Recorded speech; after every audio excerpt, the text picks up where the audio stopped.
Okay, so last weekend, to set our baseline, get our discussion going, but we were on point last week. Topic two was the U.S. Canada relationship, um, heading into the negotiation deadline with the Section 338 tariffs going into effect. Think about last weekend, bookended by two fracturing events, right? So to start the weekend, Friday night hits midnight Eastern time, boom, U.S. Canada trade relationship officially goes off the rails. Um, then on the other side of the weekend, Monday saw the announcement of Operation Economic Outcast to mark the beginning of a new phase of this Iran campaign. So think of the Canada development that started the weekend as breaking an old economic link with the United States and the old offshore dollar system. Then what's going on with Operation Economic Outcast is breaking someone else's old economic connections and financial connections as well that go with those, and like basically setting the scope so that new emergent ones with the US led system that's taking form can lock in, is where that's going.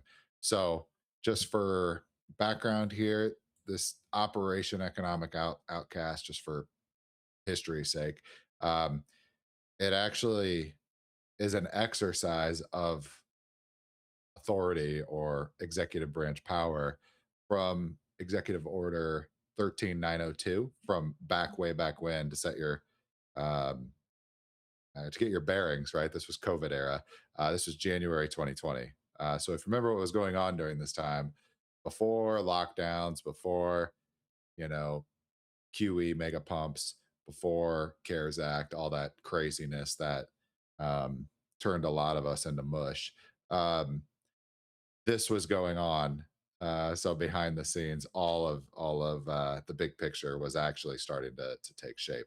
But this week, this Monday, represents the use of those January 2020 authorized powers to go after IRGC like economic interactions with five specific industries. So digital assets, aka cryptocurrency, Bitcoin, etc., technology, very broad, gold, aviation, and the shipping industries. So the the most important thing of kind of the announcement on Monday, though, was the specification that interactions and activities crossing borders into third countries are within the scope of this executive authority or this exercise of executive power.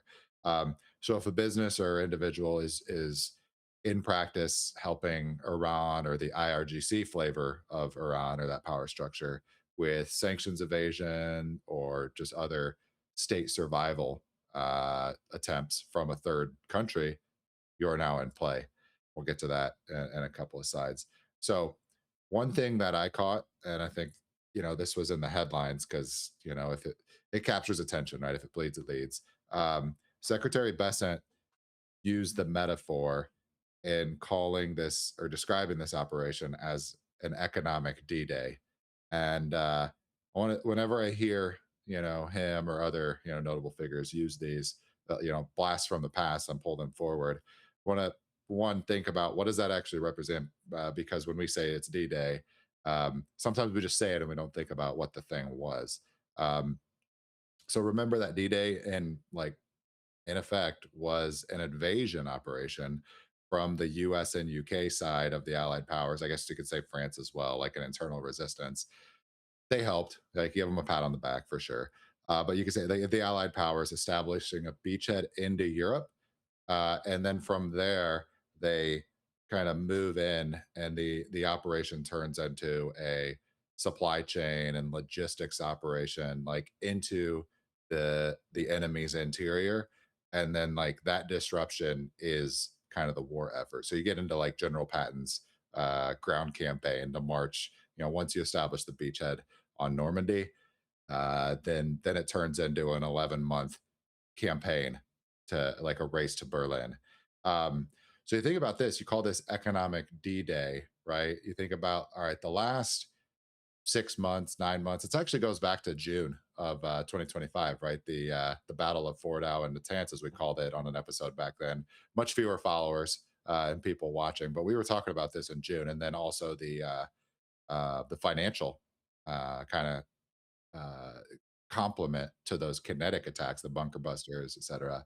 But think about this. So this economic D-Day, now the US led operation is not just kind of doing the kind of knife fighting or the softening up of the target, if you will, the aerial bombing campaigns. Like I'm making the World War II analogy here. Um, just attacking U-boats, in the English Channel, stuff like that. Now we're going to try to take the beachhead, and then we're going to try to give Patton the the swim lanes to work inwards from there. But in this case, Patton, we're sending, hundreds of thousands of, boots on the grounds, American soldiers, to make their way across Europe and close in on Berlin.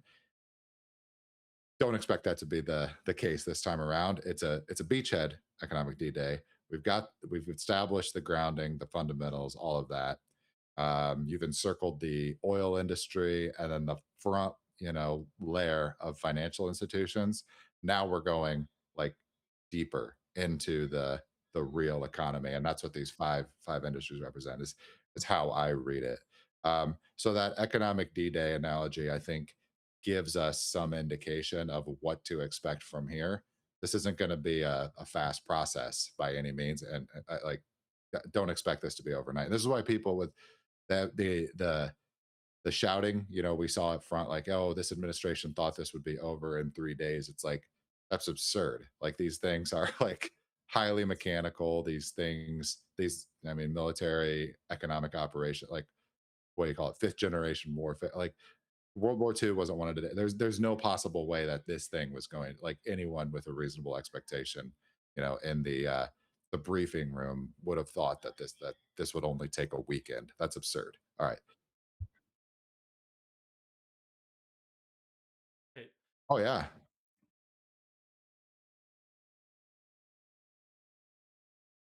yeah. And then Soleimani, a key figure, like the number one general, like their military, both from a leadership perspective, is my understanding, but as well as like tactical and strategic, execution. That was like their best talent. It'd be like taking out, I don't know, like Robert E. Lee in the Civil War or something, removing him from the South. It's like how much quicker would the South have fallen? Like something like that is how I would kind of think to this. But yeah, this operation, all of this was starting to brew as far back as January 2020. And if you just keep, it's all just one continuous thread of history, right? But this phase, like, just think about it. Yeah, we're this is big. I guess this is a historical operation. All right. So one of the ways you can tell who is most impacted by these big maneuvers is who squawks the loudest when their ox is being gored, to put it in the Tom Luongo terminology, right? That'll tell you, like, if you're stepping on someone's business interest, or that, you're encroaching on, someone's turf. Listen to that, and that'll tell you, or that'll give you a good sign of what's going on. Um, so ever since Epic Fury began, February 27th, it's the feedback, or public statements on this from China have been relatively muted. Like we might have heard something here and there, but notice in this case that changed this week. Um, you've got a foreign ministry spokesperson. Can't remember the name here. I'm gonna have to zoom in. It's Lin Jian, I think. I don't know the name, but Lin Jian. Yeah, I don't know if I'm pronouncing that correctly. Come up and say that. China was firmly opposed to what it called here illegal unilateral sanctions, and would take all necessary measures to safeguard its rights. Basically, that what means is, hey, you're stepping of our business. You're stepping on our business here. Um, and I think if you listen to Scott Bessent, or won't say this quiet part out loud, but yeah, that's the whole point. Um, so one other front on this. Notice the headline here. It's from the BBC. Deserves uh, mentioning and calling out. On the right here, same thing. This is from BBC News, kind of I don't, it's not Al Jazeera. Al Jazeera is essentially all the copy paste or former BBC crew, right? But BBC's kind of Middle East outlet. I saw they did an interview here, and this is making its way through social media. You can tell because the website video footage is like designed for distribution on social media channels. So this was meant for social media. Yeah, it's vertical, shot vertically, distributed vertically. But they conducted an interview with a vice president inside of Pezeshkian, the Iranian president's ministry, and he came out with public statements that both sides of the domestic political spectrum in Iran have interests in a fuel smuggling operation, and that he would face violence if he took action within the powers of his office to stop it. So you would assume, like, just speaking about this, like, saying the quiet part out loud to the BBC would also attract said violence. So it'd be interesting to see, what happened there with follow through. But this is important, right? Granted, grain of salt. This is BBC, right? Who I naturally view as kind of an outlet for specific business interests, right? In the legacy British Empire, right? Or a media mouthpiece for influence, etc. So, little background here: Iran's oil industry has been nationalized and like monopoly, like put into this exclusive monopoly called the National Iranian Oil Company, or NIOC, since 1951. So technically, while you've probably never heard of this oil company, it's not like Exxon, Chevron, et cetera. If you're in the United States, you know all these names. You've even probably heard of Saudi Aramco. Like if you watch British Premier League soccer or the World Cup, you see the ads. Rest of world, they know Aramco, right? Might even know National Iranian Oil Company as well. But it's technically, it would rank as the world's second largest oil company behind Aramco. So it's exclusively responsible for exploration, drilling, production, and distribution of crude oil, natural gas, and LNG. What I don't know is, do they own the refining portion? I'm not 100% sure on that. But point here, a major part of the nationalized economic structure and platform maintains subsidies for um, oil and gas energy commodities to provide the domestic economy, access to energy resources at a like below market, discounted Yeah. rate relative to the rest of the world market price, right?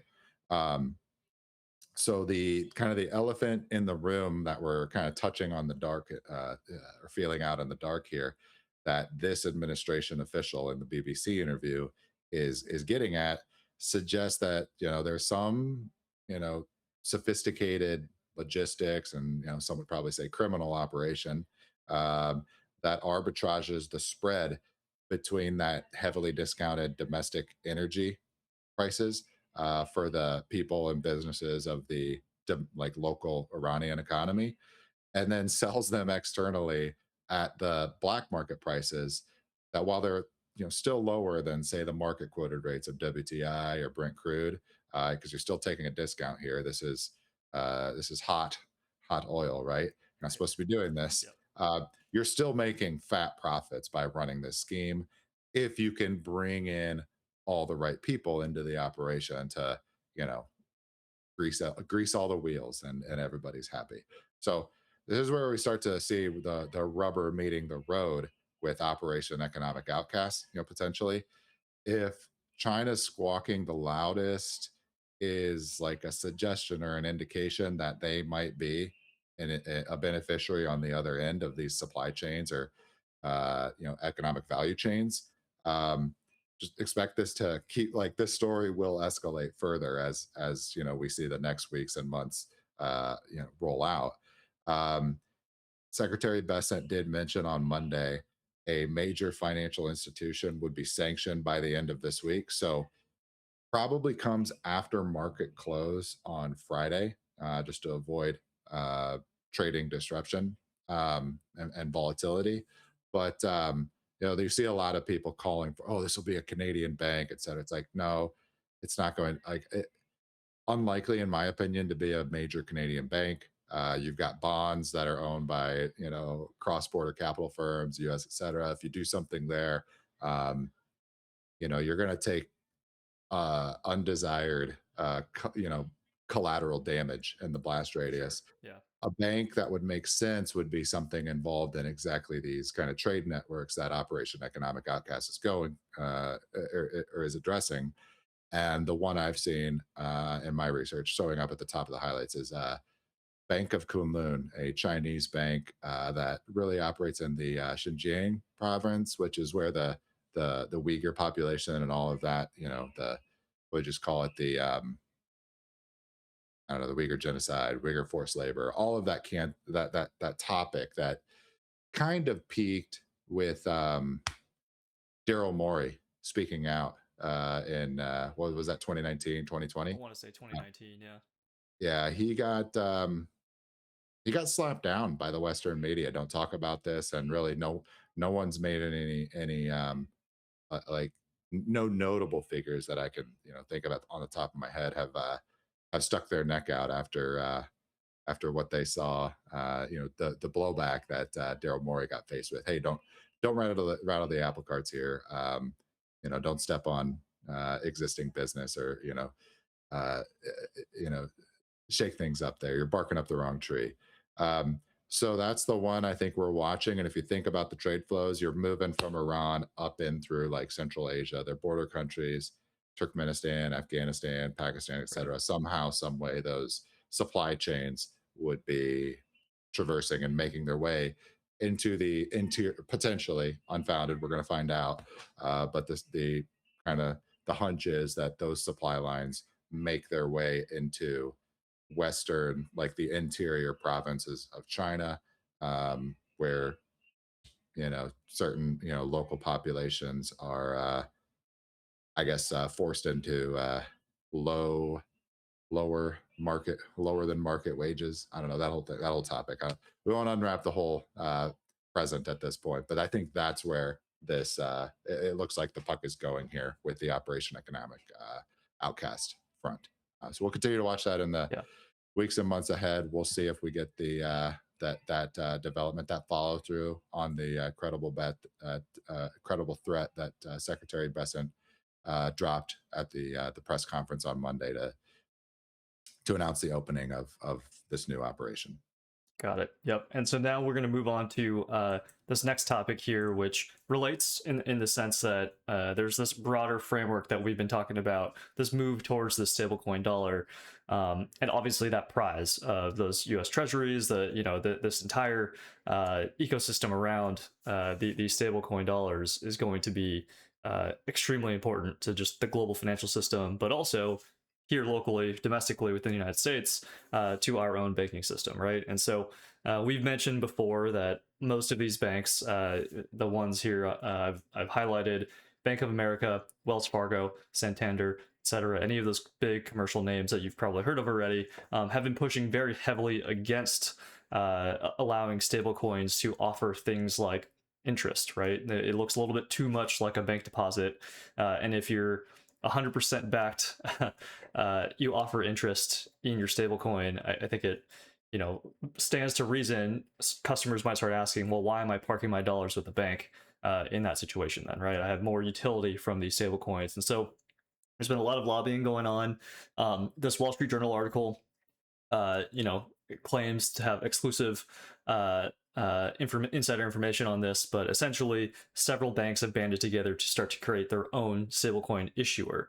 The first one here that they've highlighted in the actual article is actually for the smaller banks. So think of like your community bank, maybe a state level bank, not necessarily a national chain, not necessarily international either. But they've created what's called the Bank Chain Alliance. And I'll move forward here. The one that JP Morgan, Wells Fargo, et cetera, have created is called the Clearinghouse.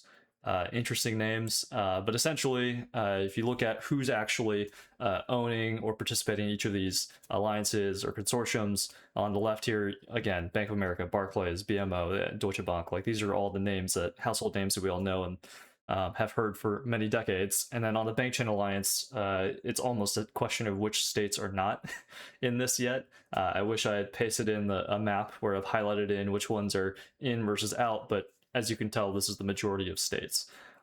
So, maybe contrast this with the open standard initiative that we had talked about a few episodes back. The majority of those associations are payment networks, so things like Visa, MasterCard.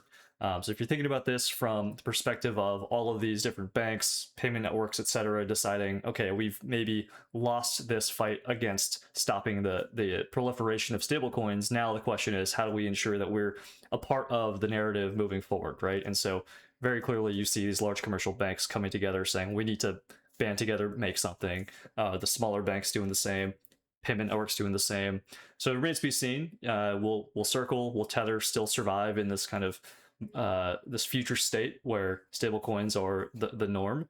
Having a third party entity that isn't directly related to a payment system or a bank, etc., means some major shifts would have to take place in order for that to be the new status quo. But at the same time, a lot is moving all the same. So we'll see. We'll see. I think that some of these large banks, they've got the relationships with, the senators, with the government, with lobbying groups already that might help them either maintain their place or, jockey for position in that greater stablecoin framework. But hopefully, coming out of this, we'll have this competition to land on the best stablecoin issuer, you know.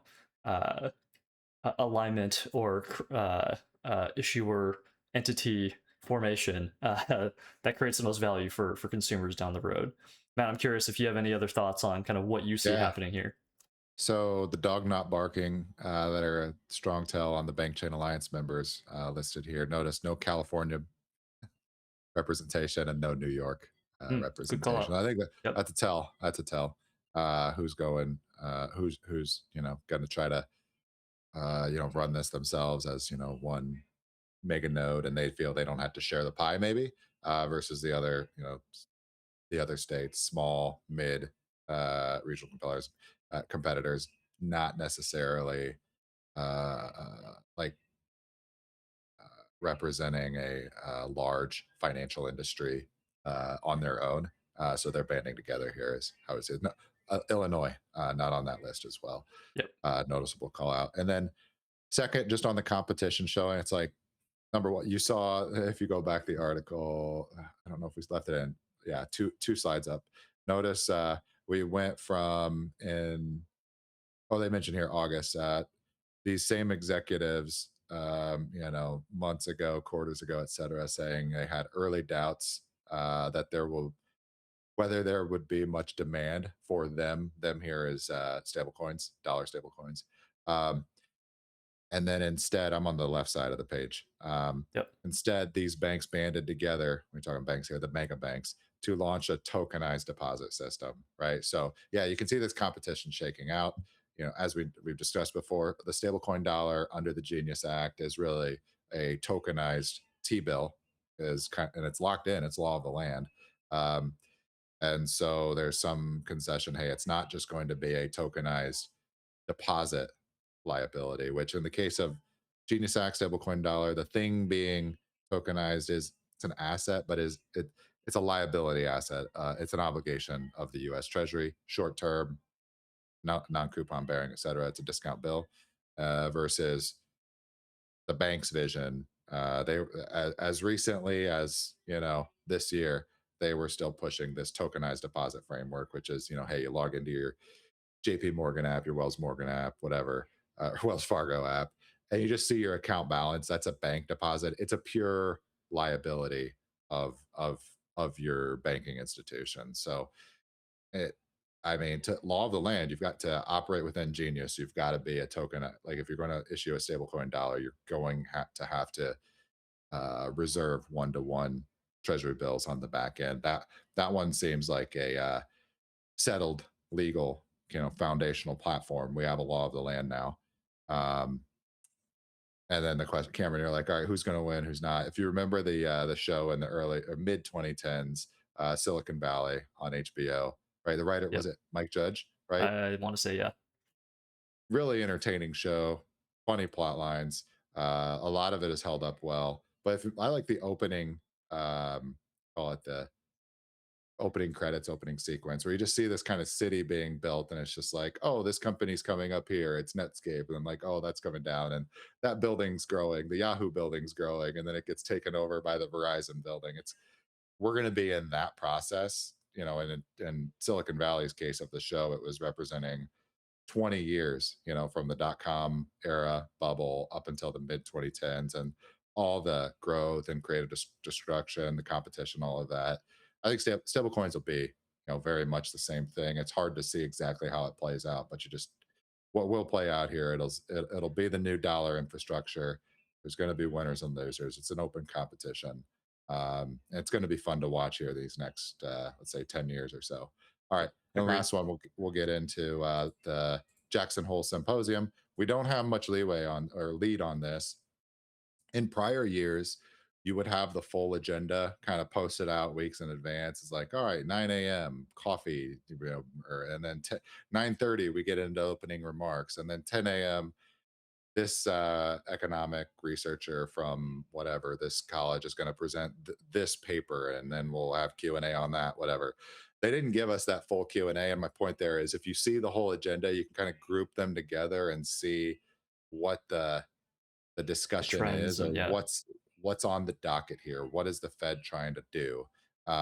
This year, all we get right now, like we didn't get weeks in advance that whole docket, so we could kind of read more tea leaves. It probably aligns with Kevin Warsh's kind of just mo. Like we're pulling away forward guidance, dot plots. You don't need them. You don't need the agenda to Jackson Hole. We'll share it with you, but we're going to give it. We're not going to give it to you weeks ahead of time. You're going to get it at 5 p.m. of opening day or whatever, which is after recording time. So there's not too much we have to say here, but number one, we did get the theme, and that theme this year is financial innovations, implications for payments and policy, and then we have a little bit of a blurb. But yeah, what's in scope here will be like just a discussion about new digital payment systems, instant payments, cryptocurrencies, and stablecoins. So everything we're talking about, offshore dollar transition, stablecoin dollar transition, Pax Silica, all that stuff. That Jackson Hole is like right in that same, cocktail party conversation as well. Is kind of the takeaway I read. We'll find out more. They're not, while eventually this Fed will get out of the business of being more public in its communications, trying to handhold and steer markets a certain direction.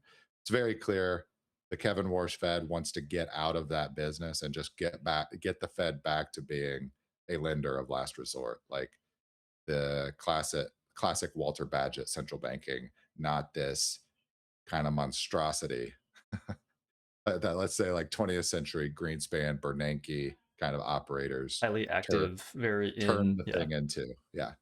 that's cool. So Cameron, we have a big announcement. I think you want to drop it. Sure. We have officially been invited to attend the G20 Summit in Asheville, North Carolina, as members of the media. So I think Matt and I both mentioned it's kind of like the dog that caught the car.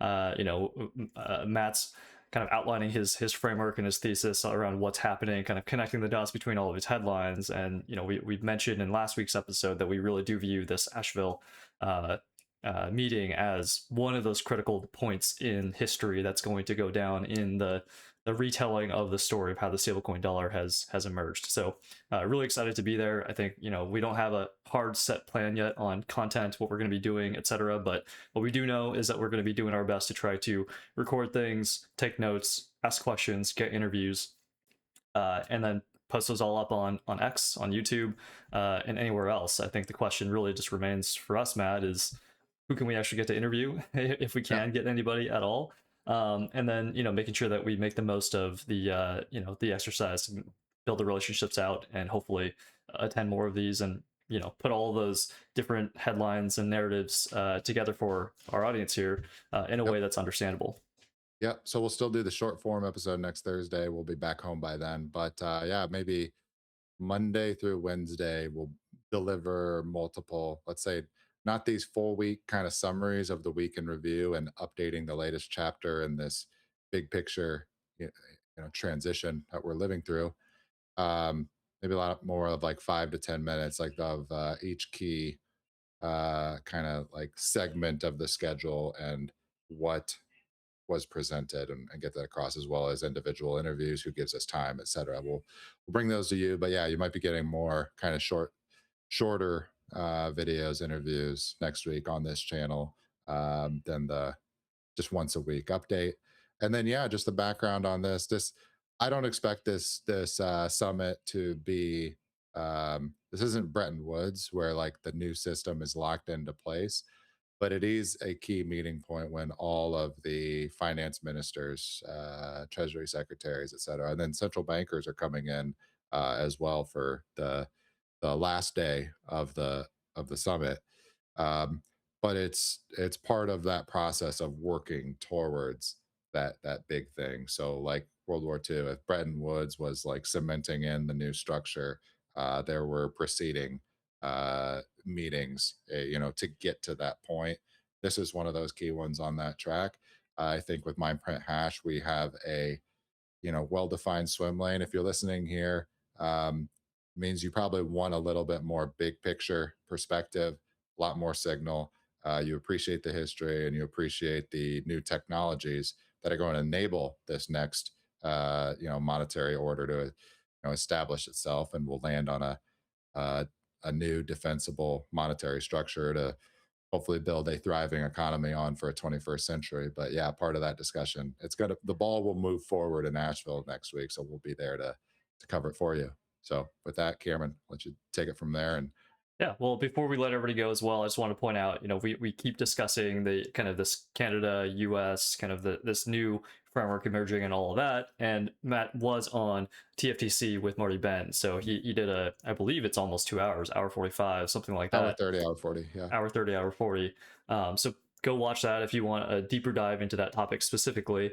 But as always, thank you again for watching. See you all next week. Follow us on X, LinkedIn, Substack, at Mindprint Hash. And again, we'll be probably posting some short form videos, some shorter articles, etc., over the next couple of days here. And then Matt is at Levered USTs. I'm at Cameron Otsuka. Thank you again, and see you all next week.